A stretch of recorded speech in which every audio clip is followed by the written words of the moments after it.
తెలుగు రాష్ట్రాల్లో మొట్టమొదటిసారిగా 5 సెకండ్లలో గుండె స్కాన్ చేసే టెక్నాలజీ. అత్యుత్తమ ఇమేజింగ్ కొరకు 640 స్లైస్ సిటీ స్కాన్ ఇప్పుడు మెడికవర్ ఫైనాన్షియల్ డిస్ట్రిక్ట్ లో. ఏ స్కూల్ అయినా సరే 8 to 10% కన్నా ఫీజు ప్రతి సంవత్సరం పెంచుకోవడానికి వీల్లేదు. దాని మీద ఈ ప్రభుత్వం కఠినంగా వ్యవహరించాలని చెప్పి నేను డిమాండ్ చేస్తూ ఉన్నాను. మరి స్కూల్స్ కూడా నా రిక్వెస్ట్ స్కూల్స్ అందరితో మీరు 8 to 10% ఫీజు పెంచుకోండి ఎవ్రీ ఇయర్.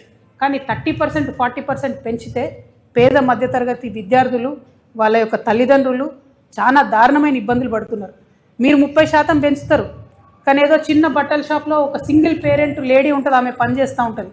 ఆ యజమాని పెంచాడు వాళ్ళకి జీతం అట్లా ఇవ్వలేరు, వాళ్ళు అట్లా వచ్చి ఒకసారి కట్టలేరు. ఇద్దరు కూడా కలిసి ఏదైనా చిన్న ప్రైవేట్ కంపెనీలో పనిచేస్తే ఎవ్రీ ఇయర్ వాళ్ళకి పెరగదు, 10% 15% పెరగదు శాలరీ. దయచేసి దాని మీద దృష్టి పెట్టాలని నేను డిమాండ్ చేస్తూ ఉన్నా. ఇంకొక మాట, ఈ నారాయణ చైతన్య ఇట్లాంటి కార్పొరేట్ స్కూల్స్ దాదాపు ఒక 1500 ఉన్నాయి. వాళ్ళు ఏం చేస్తున్నారు, పెంచుడు ఫీజు వాళ్ళు 30% పెంచుతారు, కానీ టీచర్స్కి మాత్రం జీతం పెంచరు, టీచర్స్కి మాత్రం పిఎఫ్ కట్టరు.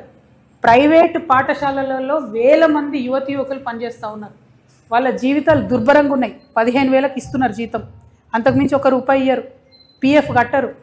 ఇంకా ఘోరం ఏంటంటే ఈ ప్రభుత్వాన్ని ఇలా కొత్తగా మేము ఆనాడు డిమాండ్ చేస్తే ఫుడ్ సెక్యూరిటీ కోసం ఒక టాస్క్ ఫోర్స్ వేసారు. ఆ టాస్క్ ఫోర్స్ నేను డిమాండ్ చేస్తున్నా, go to any college, go to Narayana Chaitanya అలెను బిలని కొత్తగా వచ్చినవి 10,000 మంది విద్యార్థులకు ఒక దగ్గర వంట చేస్తున్నారు వాళ్ళు. అంటే చిన్నగా పాయిజనింగ్ అయితే ఫుడ్ పాయిజనింగ్ ఒక్క డేలో 10,000 మంది పిల్లలకు ఎఫెక్ట్ అవుతుంది.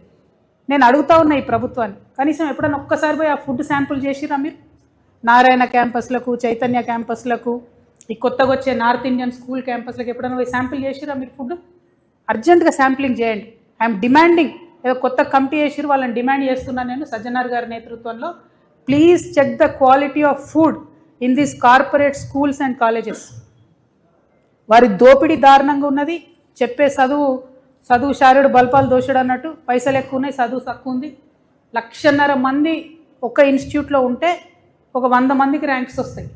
ఆ 100 మందిని చూసి మనం ఆగమాగం అయిపోయి పేరెంట్స్ అందరం కూడా అందులో చేర్పిస్తున్నటువంటి పరిస్థితి ఉన్నది. కానీ దీన్ని ప్రభుత్వం సీరియస్గా తీసుకోవాలి. అధికారులు మీ సమస్యలను పట్టించుకోవట్లేదా? నెలల తరబడి మిమ్మల్ని ఇబ్బంది పెడుతున్నారా?